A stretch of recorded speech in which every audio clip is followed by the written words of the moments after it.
বর্তমানে মুসলিম মেয়েদের হাত দেখাতে কি হয় না, মুখ দেখাতে, টাইট জামা পরতে, বোরখা পরে এখানে ফুল রাখতে, জোরে জোরে চিল্লাচিল্লি করতে পর্দা হয় না।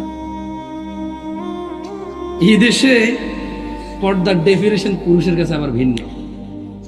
কোন মহিলা যদি খালি গায়ে হাঁটে মহিলা বেপর্দা হয়, কোন পুরুষ যদি একদম এভাবে তাকায় থাকে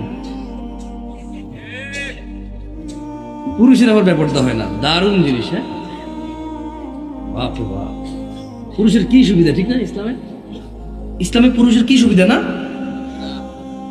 কি ছায় থাকলে পুরুষ বেপর্দা হয় না? তো মহিলা বোরখা না পড়লে জাহান্নামে যাবে, বেপর্দা হয়। পুরুষ তাকায় থাকলে তাহলে বেপর্দা হয়ে জাহান্নামে যাবে না? কি কোন আমি প্রথম শুনলাম গাজীপুরের মানুষ কি করে। আমি তো কোনো ওয়াজও শুনি না যে পুরুষ বেপর্দা হয়। পর্দা আসলেই তো আগে মহিলা মাথায় আসে। পর্দা, এখনকার মানুষের তো পর্দা আসলে ওই জায়গায় জানালার পর্দা আসে হয়, মাথা নাইলে মহিলা আসে। পর্দার ভিতরে পুরুষ আছে? হ্যাঁ, তাই নাকি? কি বলেন? তো তাহলে ছেলেরা যে এই স্কুলগুলো ছুটি দিলে, মাদ্রাসাগুলো ছুটি দিলে যে এভাবে চুল তেরেং বেরেং করে কাইটা, এই যে মানে একদম জিন্স টাই প্যান্ট শার্ট পুরো, আইফোন হাতে নিয়ে, হ্যাঁ, একটা সিগারেট এভাবে হাতে নিয়ে, হ্যাঁ, এভাবে স্টাইল করে দাঁড়ায় থাকে, এভাবে বাইকের মধ্যে হেলান দিয়ে এভাবে, তাহলে ও ব্যাপারটা হয় না?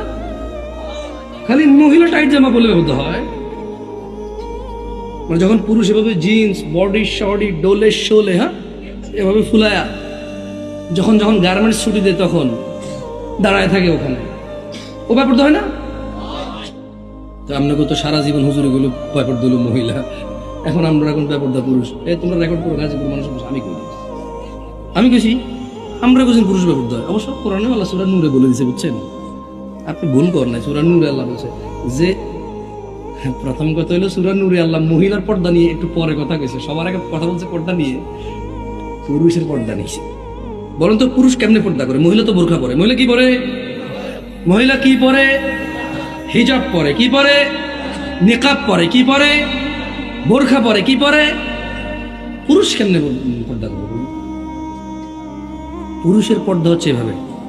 আল্লাহ বলছে নজরকে কি করো, কি করো, এটা বোরখা পুরুষ। এটা কি পুরুষের বোরখা?